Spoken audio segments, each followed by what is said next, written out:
Yo, what's good, people? Welcome to another edition of PreMarket PulseScan with yours truly, Dex, the Algo Capitalist, aka the Vulcan, coming to you live from PulseWaveTrading.com, home of the world famous PulseWave Price Trigger reports that we put right in your hand each and every trading day. What's good, family? Hopefully, everyone is excited about the weekend that is thrust upon us. Today is Take Back Friday, as you know. Profit taking day is another way to say it. This is the day that people take a little bit of coinage off of the table so they can have some fun on the weekend. Well, I got to tell you, man, there's a lot of fun going on, but there's a lot of things that aren't very funny at all. A lot of local businesses in my area, and I'm sure in your area as well, are hanging up the curtains, closing up shop, and it's not a good thing. You don't want to see your favorite mom and pop stores go under, especially those that sell those little trinkets and things that you can't find nowhere else. It's a sad thing, ladies and gentlemen. People have worked their whole lives to build up their businesses only to have it snuffed out by the feds shutting down the economy.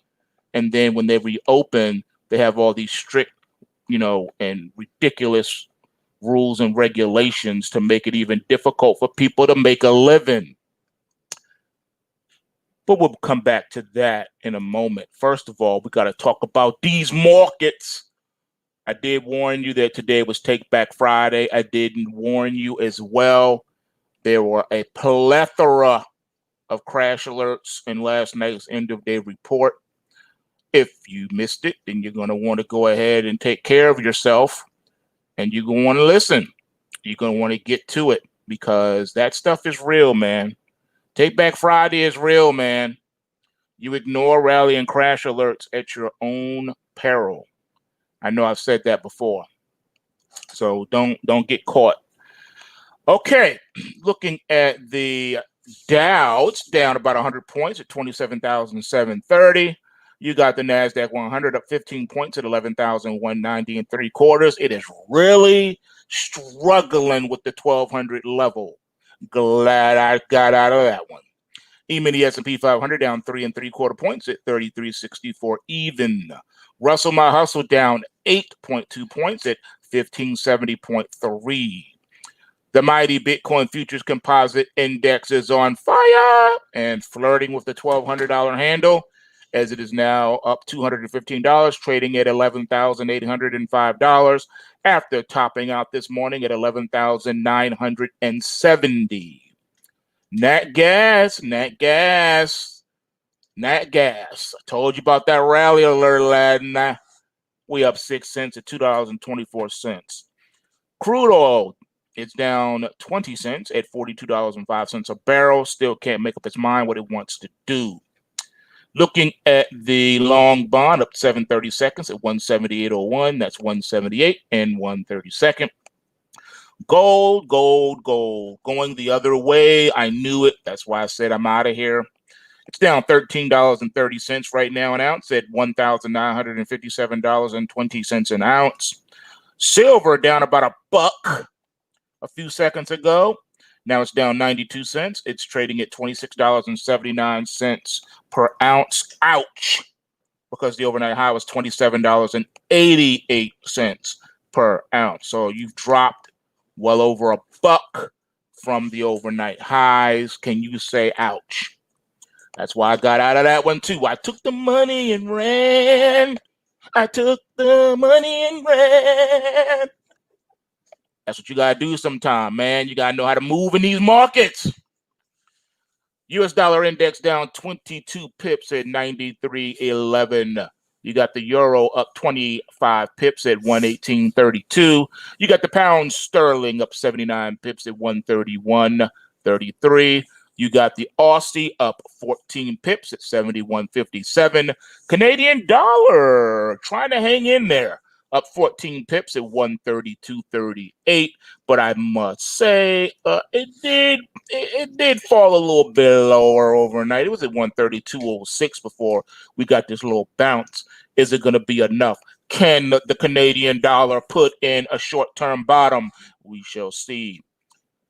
Euro yen down 19 pips at 126.05. We did hit the 126.40 handle in the overnight, but that's not the real story. The real story is that we pulled all the way back to 125.77 before bouncing back above the 126 handle. The question of the day, is the euro yen going to close above that 126 handle, or is it going to break the psychological support of 126 on a close? That would be a bearish sign, ladies and gentlemen, as we addressed in last night's end of day report. You have your intraday price inflection points that were given out, so you know what to look for. Looking at the yen, it's down 34 pips at 106.59. Trying to also maintain a 106 handle. Can it do it? I don't know. Kiwi is off 3 pips at 65.47. Really not too much going on there. But food has been really complicated this week, because just the other day, soybeans were up like 8 points. Now we're down 5.25 points right now. Really struggling with the $9 handle. Really struggling. Can't seem to get a close above the $9 handle.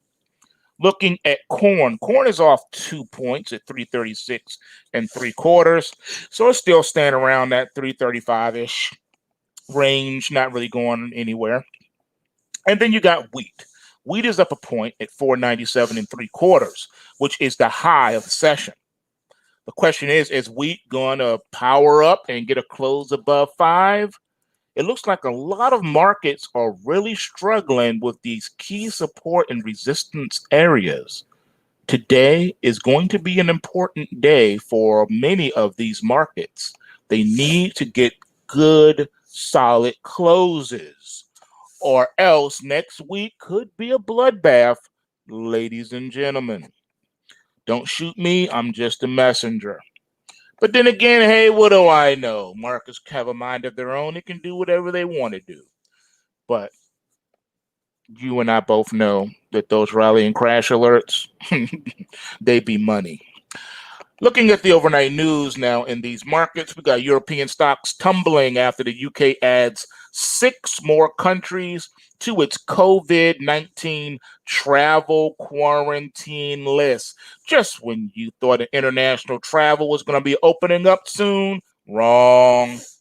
Data from Eurostat shows that Eurozone GDP shrank 12% for the second quarter, its sharpest decline since records began in 1995. Which is right around the time that they were getting together to bring you the euro, going from Deutschmark to euro. And that happened around 1999-ish. About 1999, I want to say, is when they switched that over. Somewhere around there. I think it was around the summer maybe of 99.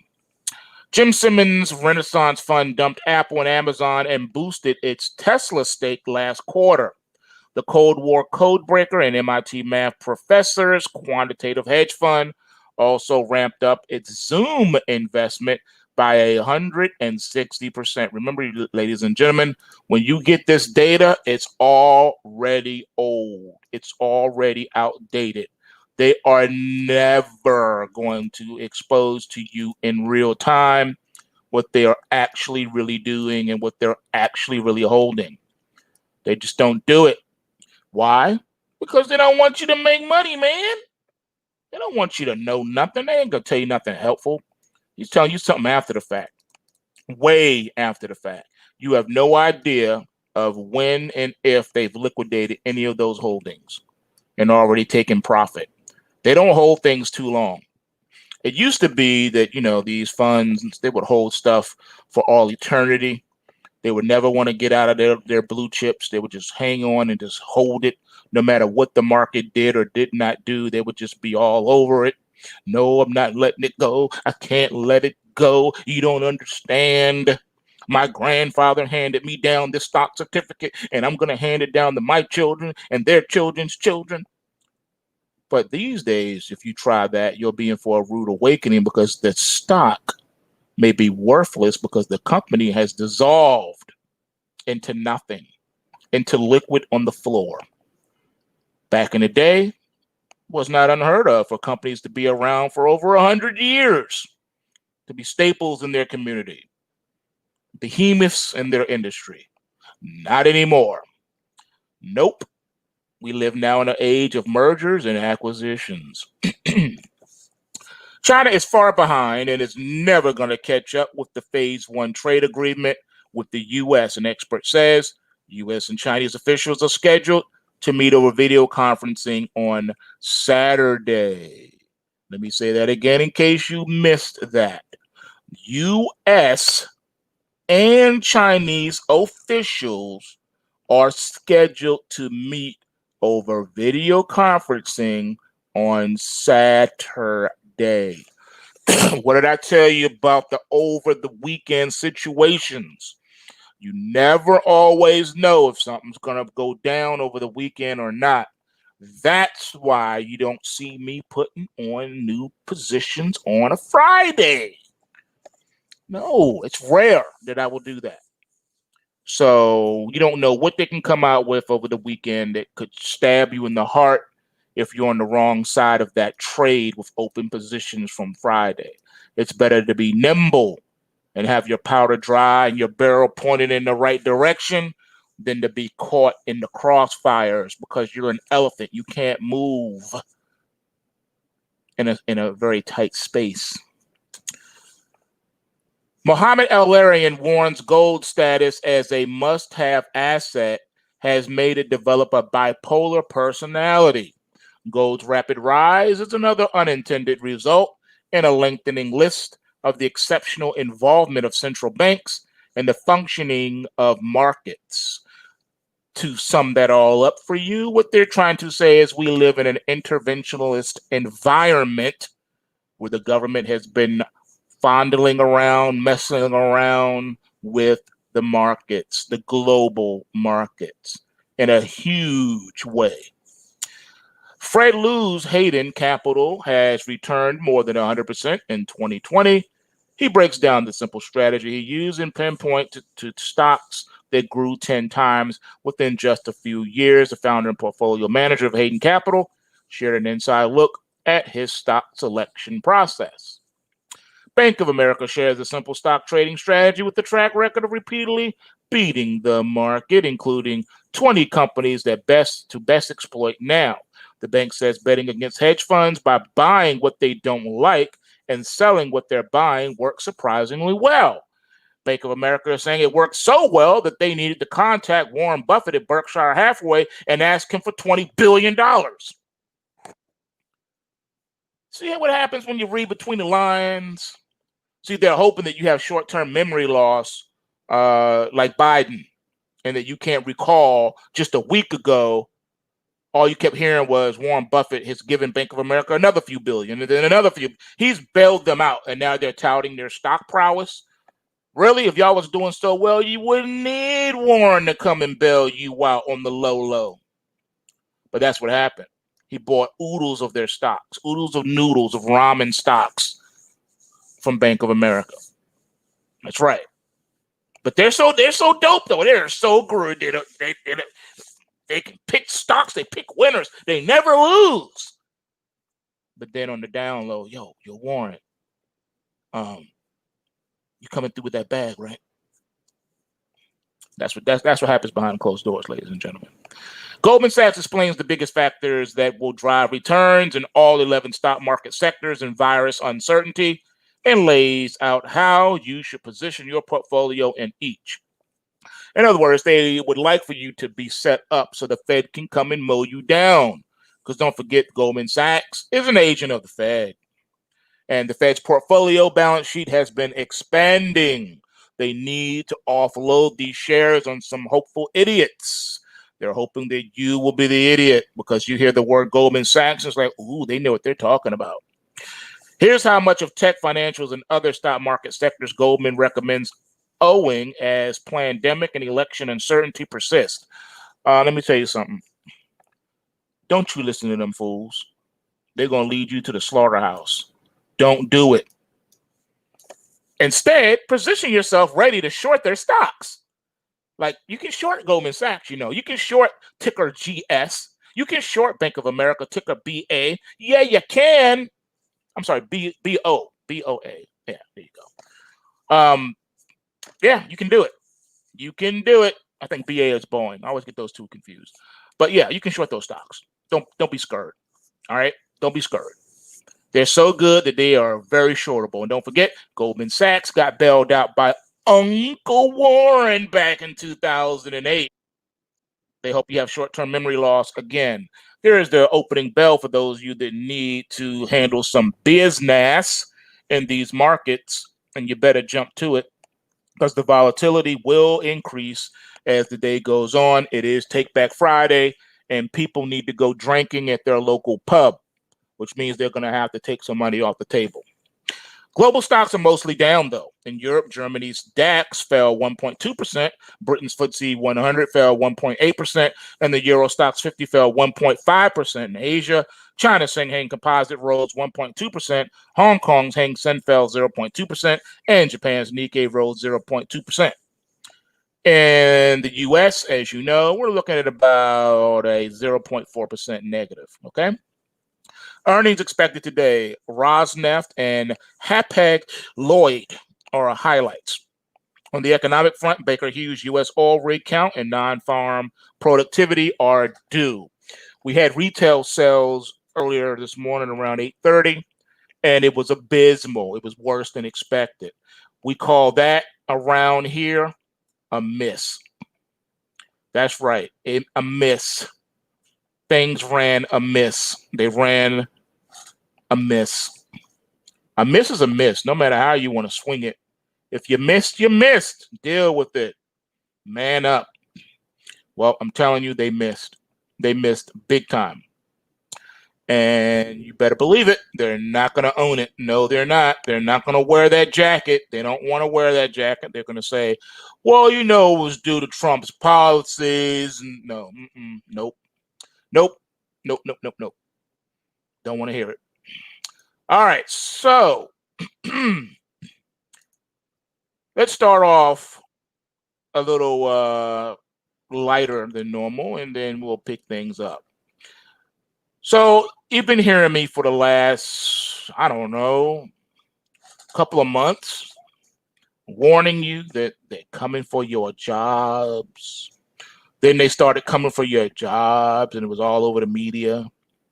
Then I started recently warning you that they're coming for your pensions, they're coming for your benefits, they're coming for your Social Security. They want all of it. They want all of it. They're telling you to run it. You are being stuck up in the alley. They're saying, run it. Run me your Social Security right now. I'm not playing with you. You know what this is. Gun to your forehead. All right, that's what's happening right now. Taking your jobs wasn't enough. It didn't give them that funny feeling inside like they were hoping. They didn't get high enough off of watching you suffer. So now they want to suffer more. They've been wiping out grandma and grandpa in the senior home. Now they want to come for the benefits, for the bennies. And yes, they also want to come for your pensions. How are they doing that? Well, in case you were out of the loop, for the longest time since the mid-90s, companies got real hip.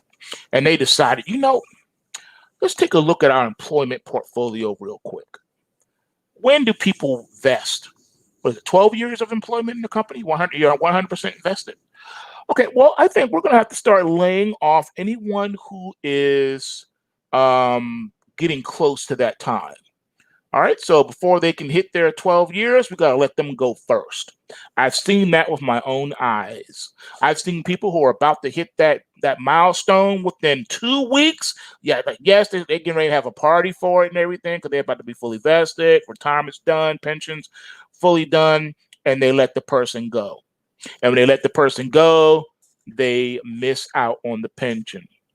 They do it with the people who have the matching 401k things. They do it with them. They'll get them up out of here.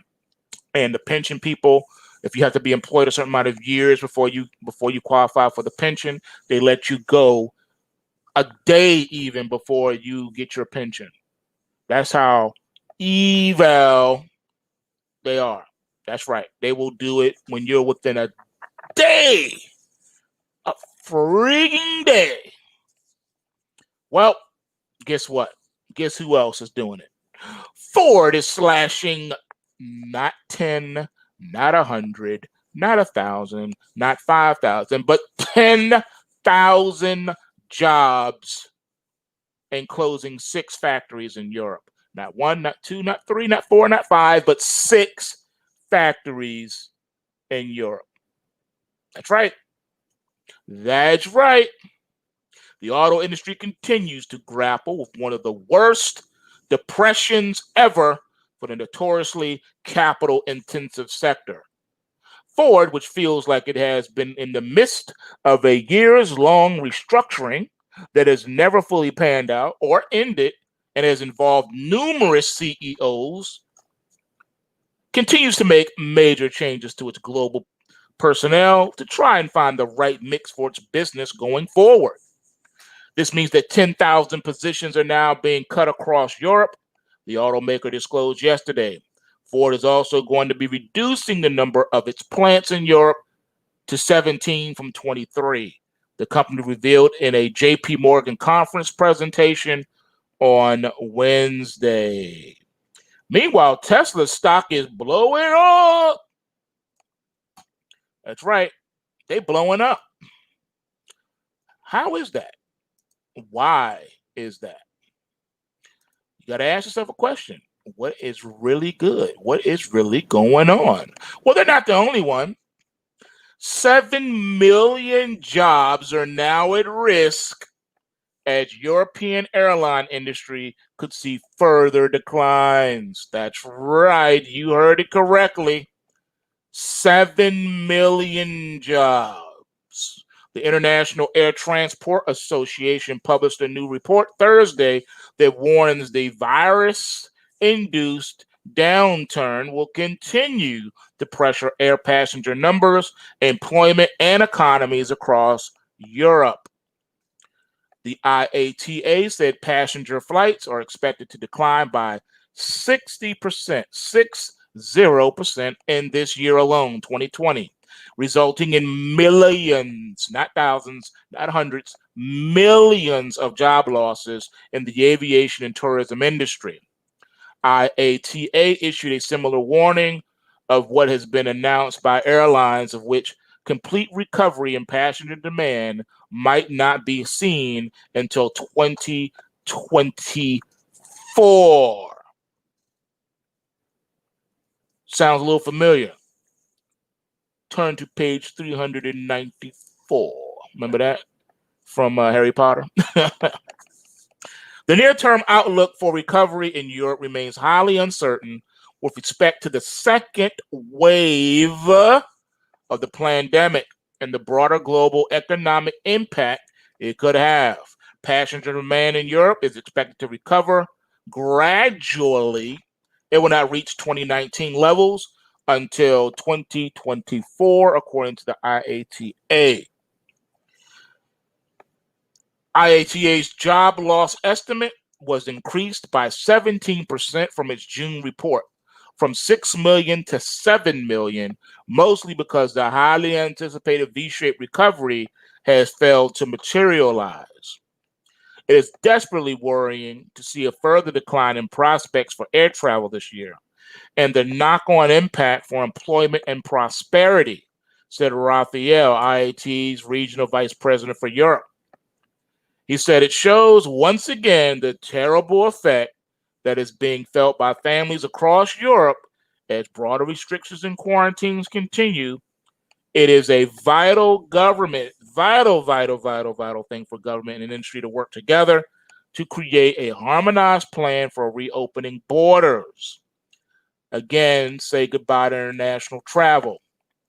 IAT's full year estimate of jobs supported by aviation, including tourism, at risk in mid-June. You got the UK, 150 million. Wow. Spain, 124.5 million. Germany, 113.4 million. Italy, 92 million. France, 88.7 million. If another wave of the virus were to hit Europe, justifying national lockdowns, it would spell the end of the airline industry. Though the German tabloid newspaper Bild has said there will be no second hard lockdown in Europe because that would lead to a monster depression that would not be accepted by the population. Yeah, we'll see about that. Now let's break this down because, we like to look underneath the hood. You got to see what's really good under the hood. All right, so if this is true, I'm sure the numbers are going to escalate even more than that. Because when you're talking about the airline industry, you're not just talking about airplanes. You're talking about a lot of things. You're talking about the food vendors, all right? They call it commissary. Talking about commissary. All right, so commissary is going to take a hit and have to lay people off. When you say the airline industry, you're talking about the ramp workers. All right, the people who clean the plane up and get it right and tidy for you. Talking about the commissary. If you want to have something to eat or drink, you're gonna need commissary. And most of all, we're talking about fuel. That's right. Depending on what airport you are in, AirBP pretty much has the airline industry on lock. There is another industry, another big player. I forgot their name. Their name eludes me.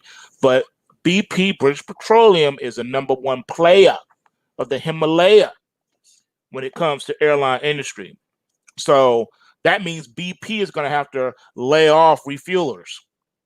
AirBP has refuelers in just about every country in the world. All right, refueling these planes. So they're going to have to lay them off because the demand for not oil, jet fuel will be lower. So you won't need as much because you're not flying as much, which means that overtime is gone. And so are some jobs. All right. But it's going to be a little bit difficult, though. I can't speak about everyone else, but I do know that the refuelers have a very powerful union. I don't know if the airline workers have one too. I think they probably do. I don't know, but the AirBP, their refuelers have a powerful union, at least here in the United States. I know that. Powerful union. But then you got the people that work inside the airport, your airport workers. All right, you got all types of people in the airport, inside the terminals. You got your they work for the airline, so that's not additional to, but that affects them too. But the reason why I bring up the airport, because the airports are big money makers also.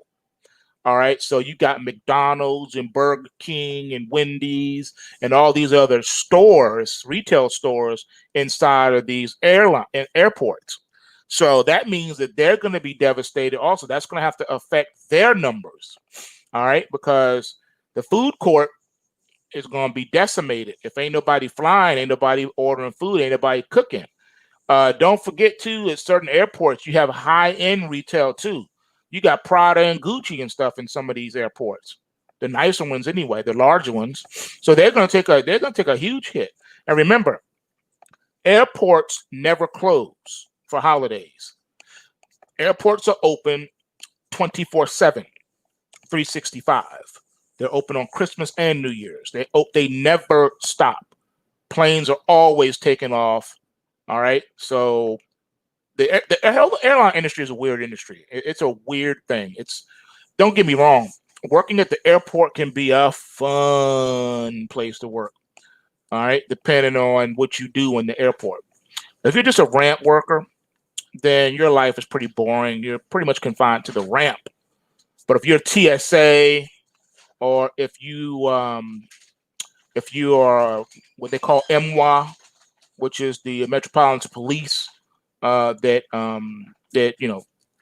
operate in the airport, then you have some fun. You get to speed your car up and down the runway a couple times a day, going at like 120 miles an hour. And I'm not being facetious or stretching it when I say that, because that is something that they do.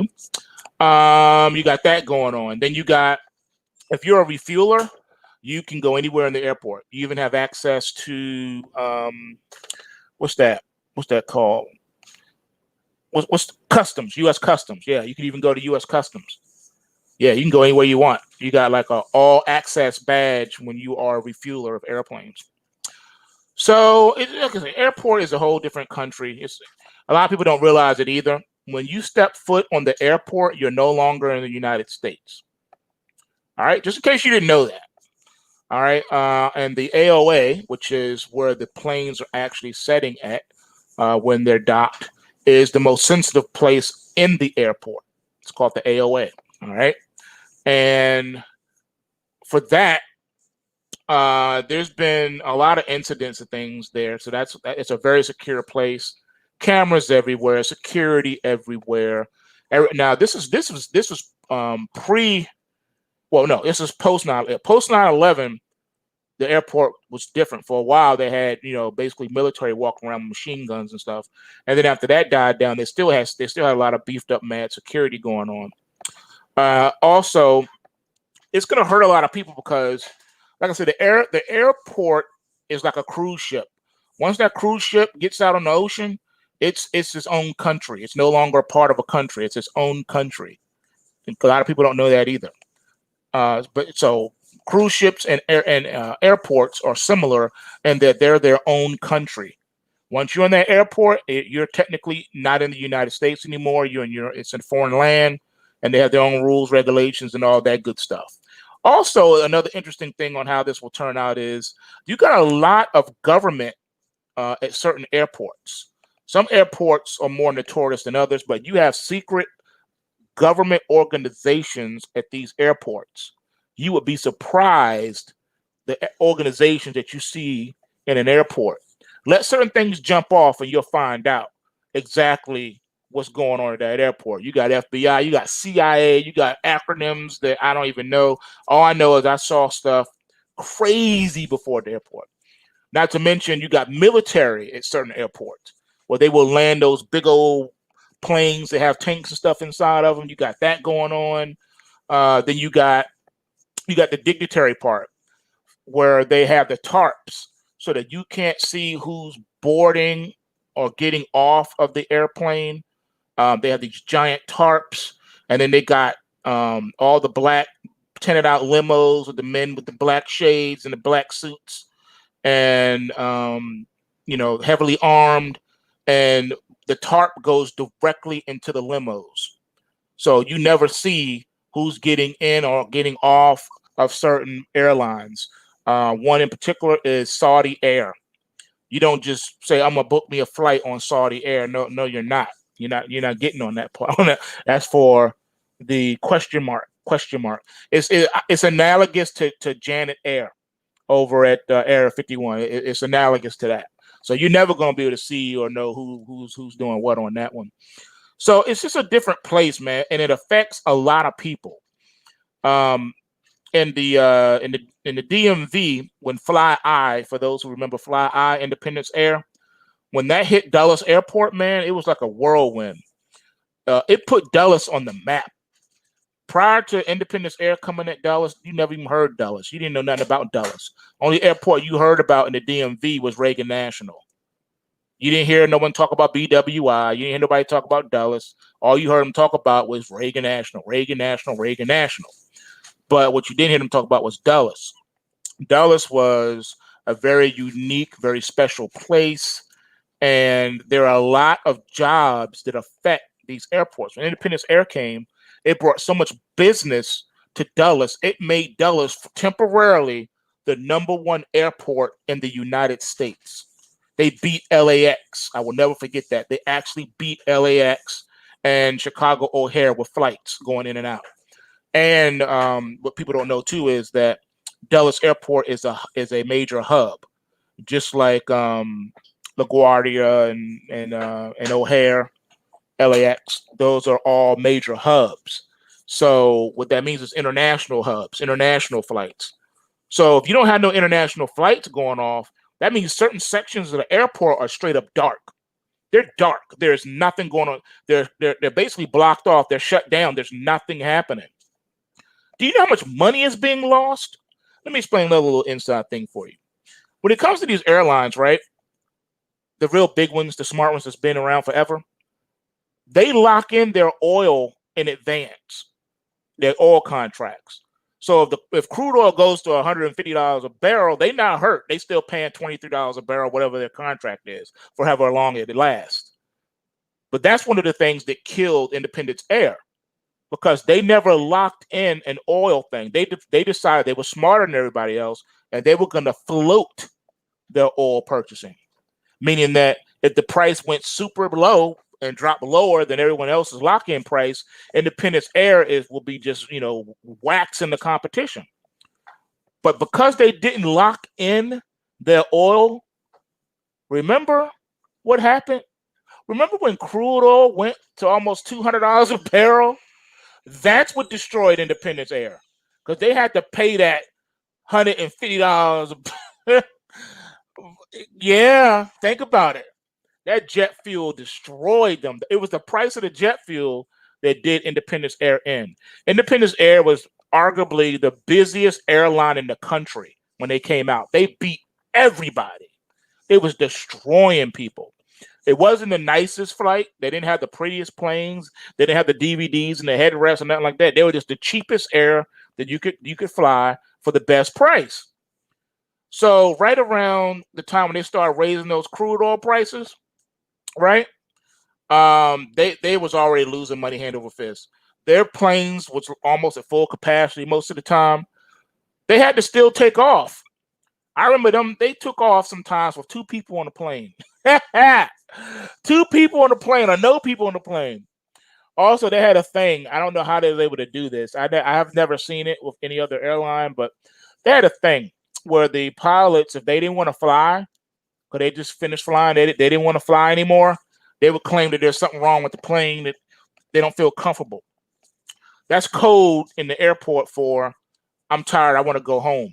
Because you cannot, if the pilot even senses or hints that something ain't right with the plane, that plane don't take off. The pilot has a lot of power in that regard. So they send maintenance in, or if they can. Timing is very important too. If you can't get maintenance to come look at things real quick before you take off, then it'll cause delays. Delays cause money, and you all know how that go. So they got destroyed in so many different ways, man. And it was just a matter of time. And then JetBlue came out, and when JetBlue came out, they took all of Independence Air's customers, because JetBlue came out with the DVDs in the seat. You got a DVD in the headrest, so you can watch whatever you want. They had the earphones, so it was a very pretty flight, and they were cheap also, and that's what killed Independence Air. So, little history lesson on airlines, especially in the DMV. So this, you may say, well, that's just Europe, but remember, these are global companies, man. AirBP is global, so if they're hurting in Europe, what do you think is going to happen in the West?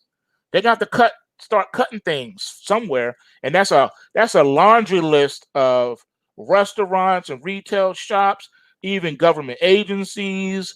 Probably will have to move around. It's a lot that will go on in this airline industry, and don't think because you don't travel that much it won't affect you. Trust me, just listen to what I'm saying to you, because you're not going to hear this nowhere else. This will affect everybody. It's gonna ripple effect. People don't think about it like that, but some things are very integral and connected. They're like a major artery, right? A vein, you can lose a vein and you be all right, but you can't lose an artery. You know what I'm saying? You'll bleed out. So that's what's happening in this airline industry. They're looking to bleed out, and it's gonna affect everybody.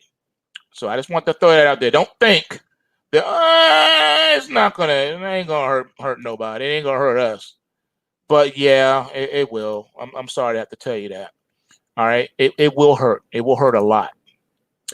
Now, speaking of oil, Did you know that there is talk that OPEC could be coming to an end and breaking up? Well, it's been a bumpy ride for OPEC in 2020. The consortium, consisting of the traditional members of the Organization of the Petroleum Exporting Countries, plus oil and gas superpower Russia, was largely responsible for the huge collapse in oil prices toward the end of April. After a huge drop in oil demand, corresponding with the devastating spread of the coronavirus around the world, an OPEC Plus strategy meeting turned into a spat between Russia and Saudi Arabia, which then turned into an all-out oil price war and a massive global oil glut.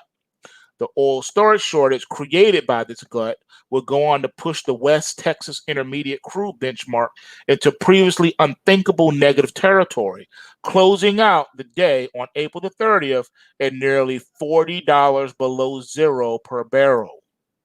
Now, OPEC Plus has since reconciled and once again banded together to address the oil market crisis, making myriad pledges and severe production cuts to bolster crude oil prices. But many of the countries that made those pledges have fallen far short of their promises. War against the petrodollar, anyone? OPEC reached a historic deal to cut output by 9.7 million barrels per day in April, but a number of countries fell significantly short in meeting their production targets, says Market Insider. But just this week, Iraq, OPEC, second biggest member, just made a huge commitment to cut its oil production in the coming months. Now, after a Thursday night conversation between Iraq and Saudi leadership, Baghdad made a commitment to cut oil production by 400,000 barrels per day in August and September, a massive uptick from the nation's relatively paltry July production cut of 11,000 barrels per day.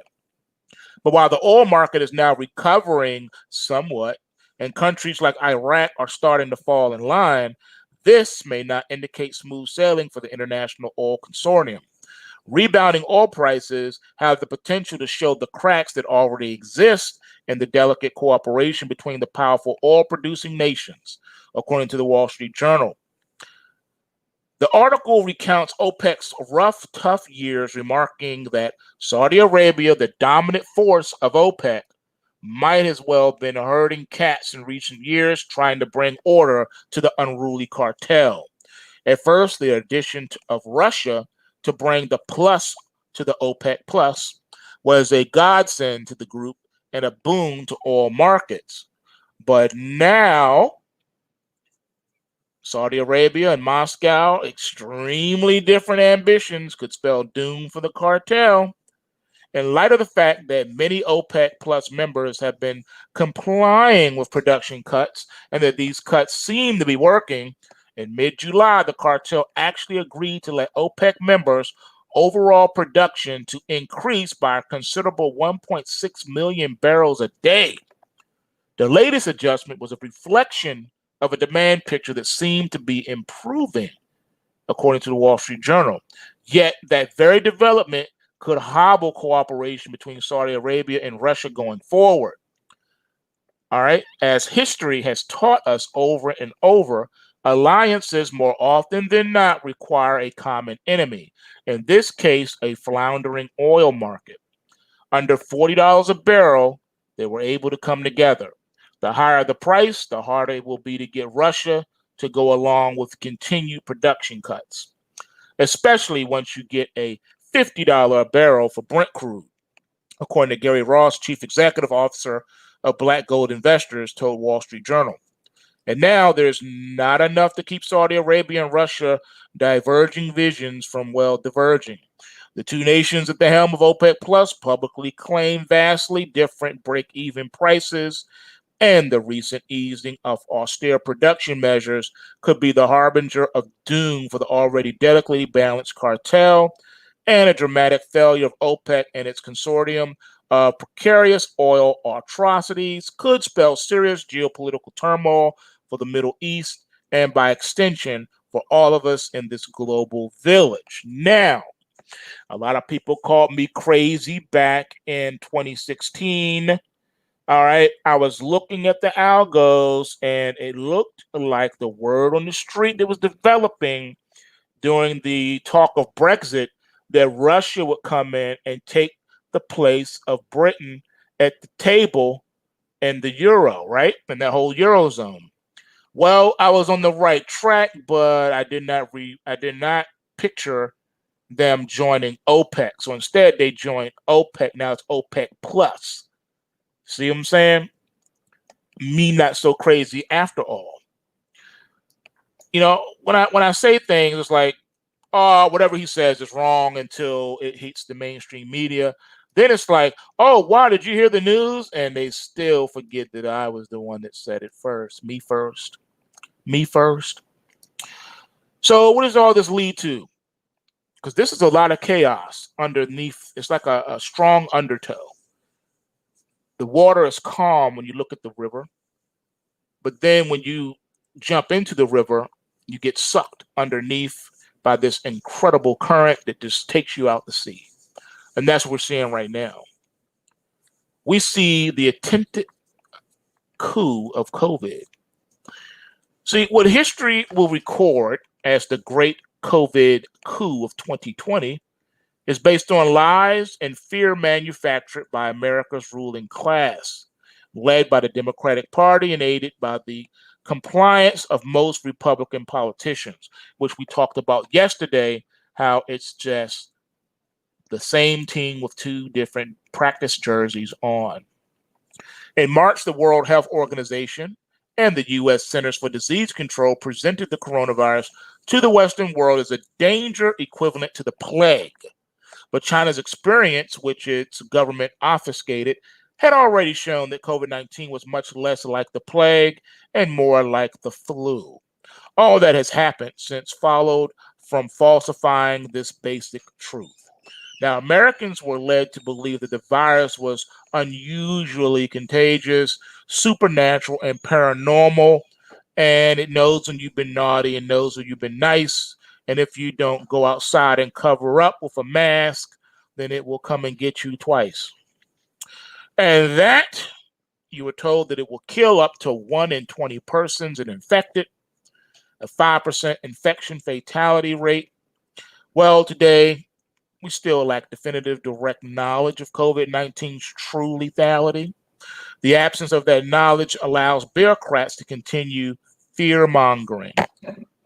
Now, by May, a host of studies in the US and around the world showing that the vast majority of COVID cases cause mild symptoms or none at all, and showing that the IFR to be equal to or lower than most flus, forced the CDC to conclude that the lethality rate, far from being 5%, was about 0.26%, double that of a typical flu. Instead of amending their recommendations in the face of this reality, oh no, the CDC and the US government tried to hide it by manipulating the definition and number of COVID cases. Now, federal officials define cases as people sick enough to be hospitalized who also tested positive for the virus. Now, this represented the curve that we were urged to sacrifice so much to flatten, lest a wave of hospitalizations overwhelm our healthcare system. All right? They got to scare you to death. Now, that wave never came. The CDC and feds began labeling mere infections as cases and stopped reporting cases together with the number of deaths. They did this to frighten the inattentive public about spiking COVID cases. They also inflated the number of deaths attributed to COVID by including illnesses such as pneumonia and influenza, among others, into the death figures, like motorcycle accidents. Remember that one? Now, in reality, those who died with COVID-19 nearly always suffered from other diseases as well, such as type 2 diabetes, high blood pressure, compromised lungs, COPD, and emphysema, in addition to being elderly and infirm. COVID-19's effect on ordinary healthy persons is considerably milder than those of ordinary respiratory diseases. COVID-19 is not America's plague. There was never the slightest evidence that the virus could produce mass casualties. All evidence pointed in the opposite direction. Instead, the ruling class took this opportunity to extort the general public's compliance with its agendas. Their claim to speak on behalf of science is an attempt to avoid being held accountable for the enormous harm that they are doing and have done and have caused with these unnecessarily imposed lockdowns that has all but destroyed the global economy. They continue doing it because they want to hold on to the power that the panic has brought them.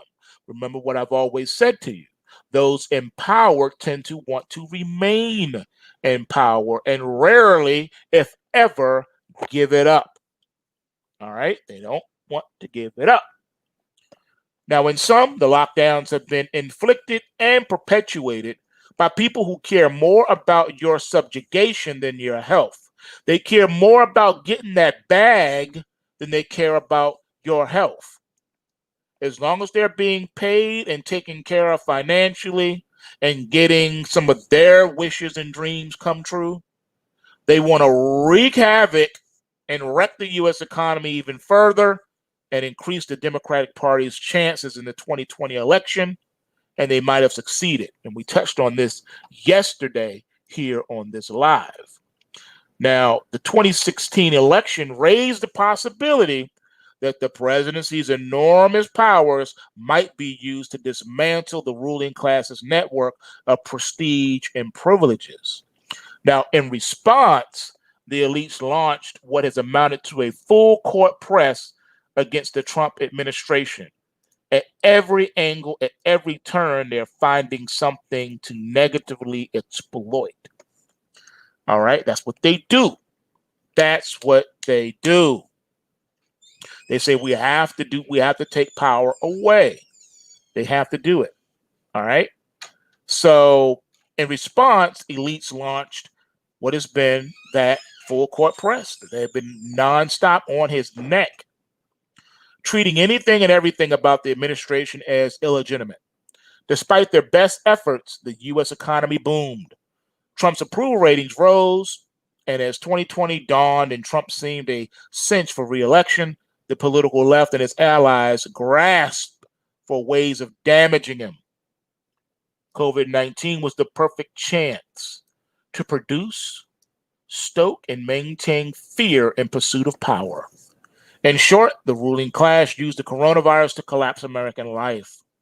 We are living through a coup d'etat based on the oldest of ploys, declaring emergencies, suspending law and rights, and issuing arbitrary rules of behavior to excuse taking full powers. Now, I've already explained to everyone yesterday, I am not a Trump supporter. I am neither a Democrat nor a Republican. I am an independent. Now, truth and clarity about this 2020 COVID coup are necessary for the United States to overcome its effects. Now, Americans are already anxious for truth about what really happened and what is still happening. The lies upon which this scam has been based are so substantially thin, and the resources for establishing the truth so abundant that a few courageous leaders in key places may suffice. For example, nothing is stopping the Senate from functioning as a truth commission regarding the COVID coup. Since the virus scam is based on lies and misrepresentations by persons of considerable power and prestige, expert questioning under oath before television cameras can let Americans judge for themselves why medical experts stigmatize those going to the beach and going to church, while not objecting later to the even greater numbers of Americans rioting in the streets. State governors as well can provide practical leadership to motivate, guide, and legitimize life independent of our dysfunctional ruling class. Several U.S. states never shut down, while others reduced activities far less than the likes of California and New York. Like Sweden's government, these states officially didn't believe that COVID-19 was the plague and saw individual responsibility as the surest guarantee of safety for all. Indeed, the public would benefit from seeing these states' governors defend their widely different perspectives on the COVID pandemic and the results of their policies and decisions. An honest reckoning, if we can get one, will reveal that COVID-19 experience in America has only been about health, about maybe 1% about health, and 99% about political takeover. It has been predominantly a political campaign based on the pretense of health, but dedicated to the maintenance of elite control, and it has done far more damage and caused far more misery than the coronavirus itself. As a matter of fact, more people have died as a result of the lockdowns than have died as a result of the virus. And that is disgusting. But we need to talk about it. We need to really think about it. They're never going to have an open forum where you can talk. I mean, I said that in the beginning. So then what was all this really for? When you say power and control, what do you mean?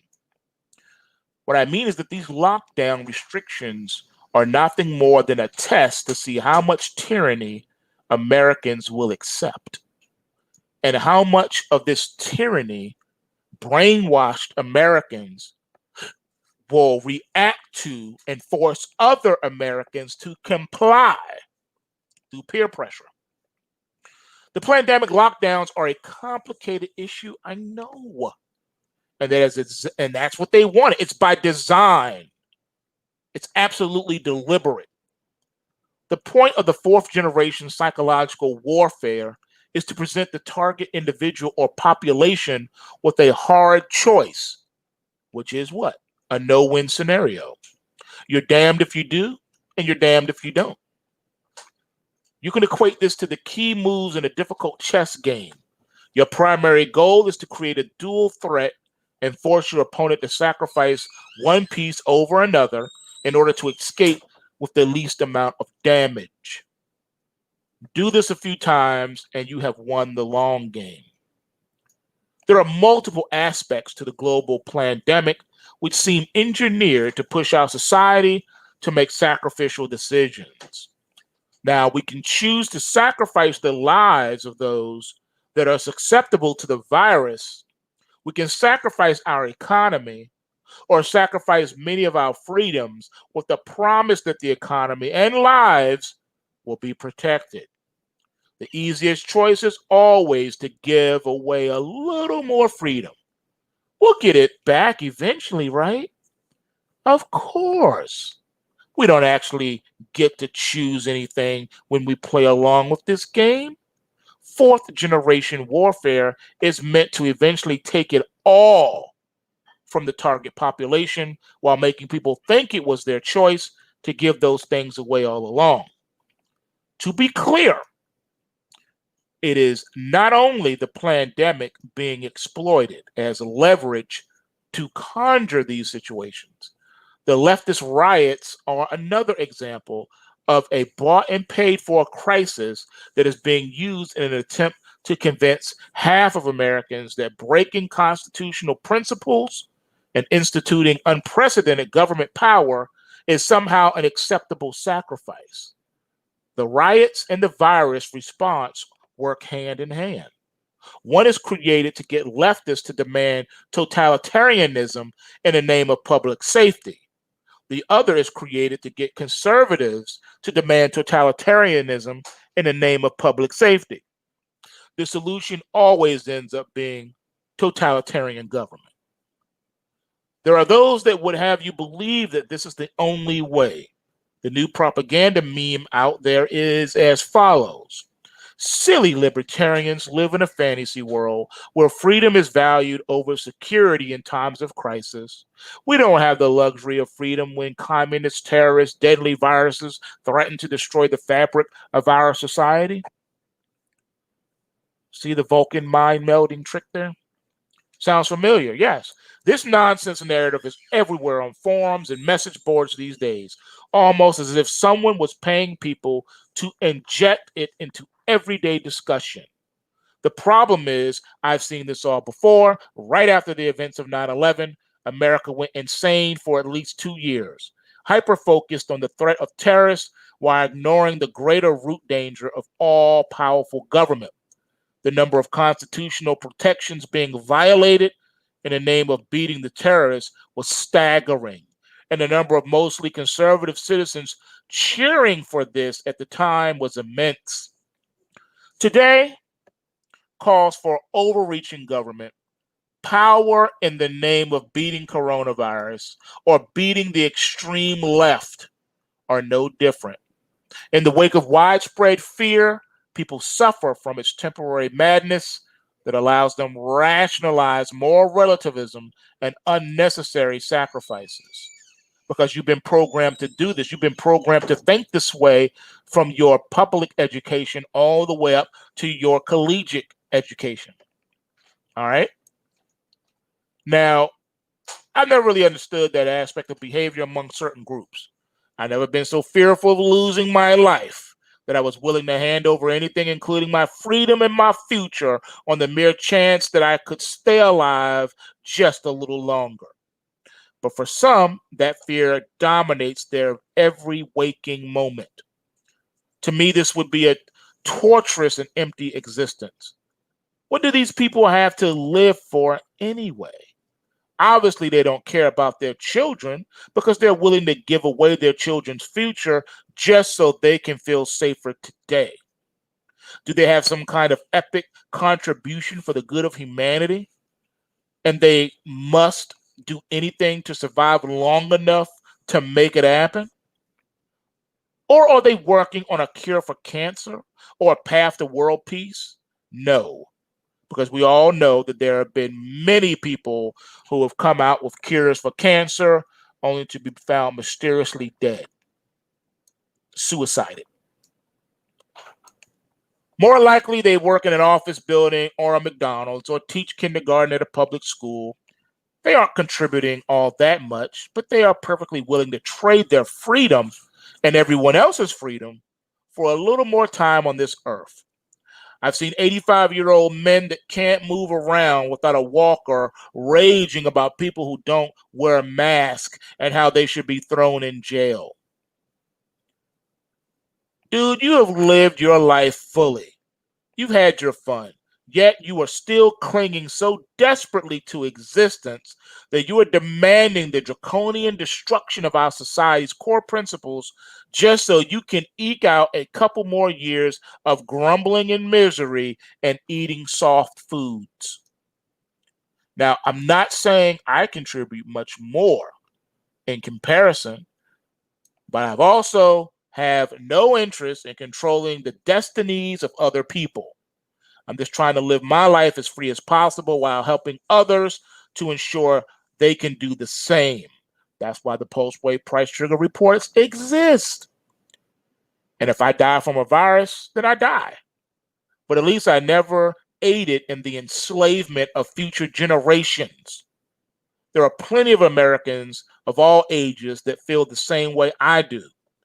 But there are many others that seem to be missing that ability to control their fear because they've been brainwashed due to public education. They've been brainwashed for 12 years straight. And then when you get to university, depending on what you're going for, you're going to be brainwashed even further. So suffice it to say, we got people who have been brainwashed for 20 years straight, nonstop. And now they can't even exercise critical thinking. They don't know how. They're physically unable to do it. It hurts too much. The question I almost never see asked in the mainstream when it comes to the pandemic is this: Is it really all worth it? Is it worth it to shut down large portions of the U.S. economy, threatening tens of millions of jobs, sending tens of millions of people into poverty, risking speedy financial collapse, and degrading our fundamental freedoms just to save 0.03% of the population? What if it was 1% of the population? Would it be worth it then? What about 3%? The reality is it's never worth it, ever. Recently, a voting member of the Federal Reserve, Neil Kashari, argued that the U.S. needs renewed hard lockdowns, meaning most Americans stay stuck at home for at least 6 weeks with little access to the economy. His rationale: the U.S. savings rate has spiked. Therefore, more Americans are saving. Therefore, they can financially handle another lockdown. Now, either he is very stupid or very evil or both. I'm going to go with both. This is just more proof that supports my position that the Fed is a suicide bomber seeking to deliver destruction to the U.S. in the name of an ideological cult called globalism. First, the savings rate does not necessarily represent the majority of Americans. The savings rate can increase dramatically due to a small subsection of the population, such as the upper middle class or the 1%, setting large amounts of money aside, yet the statistics treat this as if it represents the whole population.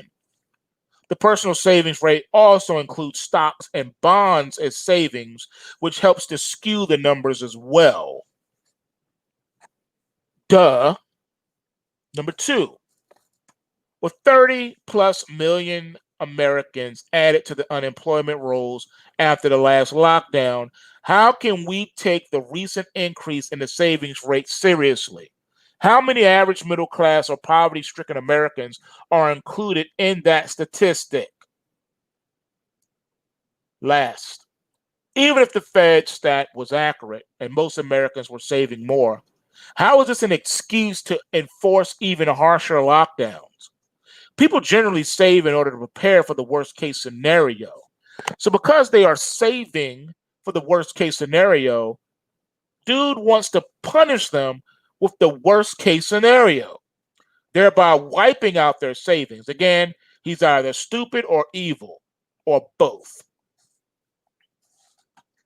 Who would do something like that? What is that really saying that he thinks about you? He doesn't want you to have a safety net. They don't want you to have an exit. All is a no-win scenario, constructed on lies and false narratives, and don't forget, fake models that don't work and have never worked in reality and have never been tested. They require you to believe certain fallacies before you can feel trapped by the decision that is imposed on you. Now, this dude will claim that his strategy will be better for the country in the long run, but he knows full well that the economy was crashing well before the coronavirus arrived on the scene. In fact, the Federal Reserve built the framework for the crash by addicting the system to easy debt through stimulus measures and low interest rates. Then they took away the punch bowl, triggering a bubble implosion, and now they are the world with punch until everyone drowns in inflation. And they've been doing this for the past 20 years. They've been inserting the crack into the victim for 20 years straight. They've been jabbing you in the arm with a needle full of heroin, strapping you down while they do it, giving it to you against your will. The U.S. economy was broken even without the pandemic lockdowns.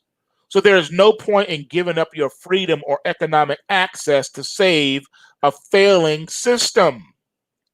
Another lie is that we can somehow avoid or escape the virus. Eventually, almost everyone is going to get it. It's just a matter of time. Hope that a working vaccine can be developed in less than a year is diluted. And given the terrible results of previous attempts by governments to rush vaccines into production, I think I would rather take my chances with COVID. Even medical tyrant Dr. Fauci himself admits that a vaccine will not be fully effective and that the virus may be around for many years to come. Why is that? Because they released it into society. It is created by man and released into society. So why are we beating around the bush? Why are we shutting down the economy? Why are we giving up our everyday freedoms? Who are we saving? No one. The people that are going to die from coronavirus are going to die from it sooner or later. If we are going to get into a discussion on the so-called greater good, then let's really be logical about it. The decision is not all that hard when you set aside the propaganda and think about it using your brain or what's left of it from all the Vulcan mind melding. Now, dragging this pandemic out over years with lockdowns hurts everyone, not just the majority of people, everyone. It expedites an economic crash that was already in motion and will lead to massive poverty levels in the U.S. as well as a supply chain breakdown. It may even lead to full-on collapse, which is what I believe they really want. To be clear, I respect the private property rights of businesses that want customers to wear a mask or take other precautions in their establishments. I have no problem with that. I have the right not to shop at those businesses if I don't like that rule. Now, the problem arises when government officials try to force businesses to institute pandemic restrictions or to close down completely. An even bigger problem arises when governments try to force pandemic restrictions onto individuals in their everyday lives. This is simply unacceptable, ladies and gentlemen. Unacceptable. Now, government edicts forcing people to social distance or wear masks or deny them the right to free assembly, once instituted, will probably never go away. Once government has the power to dictate your movements and behavior, as if your moment-by-moment decisions are a threat to public health, they have total power to do anything they want to you anytime they feel like it. That means we're literally living in a prison. You're under house arrest. Many of these orders are also being made at the executive level. No state governor, no mayor, no president has the right to unilaterally create laws and assert unchecked authority. It is the job of legislators to pass laws that affect the common public, and often these laws must be voted on by citizenry through bailout initiatives. The governor has no more power to force me to wear a mask than some lunatic leftist Karen on the street. It is not that I don't care about the people that are susceptible to the virus. It's just that I'm not willing to play a rigged game of sacrifice for those people. No, they aren't worth it. And I include myself in that statement in the event that I am susceptible to the virus. Why should over 99% of people be treated like prisoners so less than 1% of the population can feel safer? If you are really at risk, then stay home, shop online, and let the rest of us get on with our lives. I would never ask the majority of people to sacrifice their liberties for my personal comfort. Anyone who does that is a coward. You heard me right, coward.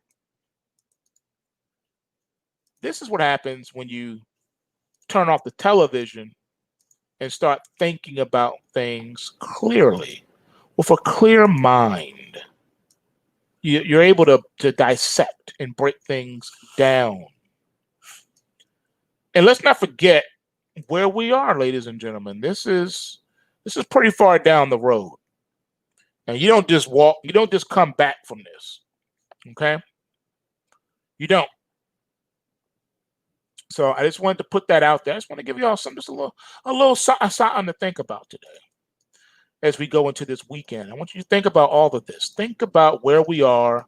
how far down the road we've come, and what the end game looks like. The end game is looking whack. They want to take away every escape route from you.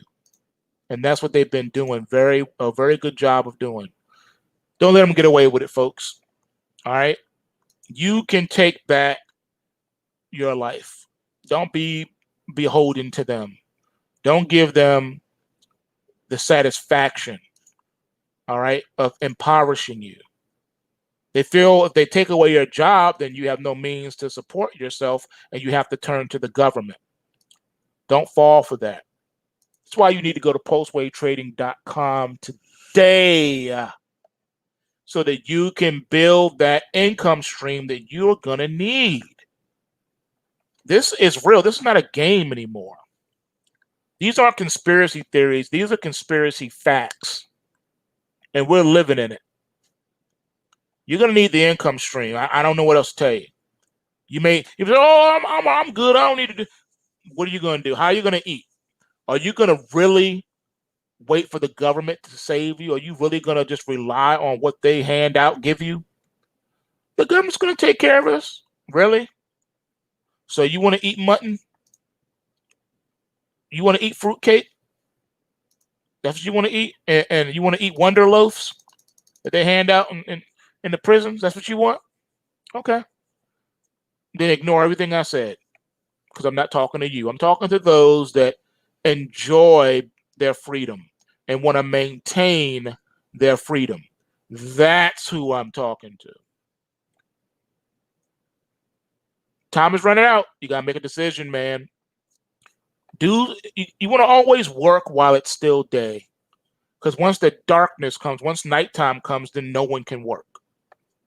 So do the work now. Go to PulseWaveTrading.com and break bread with us. Learn how to do this, man. Be in a position to help others. You can't do that if you can't help yourself. How you going to help someone else if you can't help yourself? If you need food, how are you going to give food to someone else if you need food? You won't be able to. All right? PulseWaveTrading.com. And remember, bulls make money, bears make money, and pigs get slaughtered. So remember to take what you can and give nothing back. We got mad links below the video on how to get in touch with us. PulseWaveTrading.com.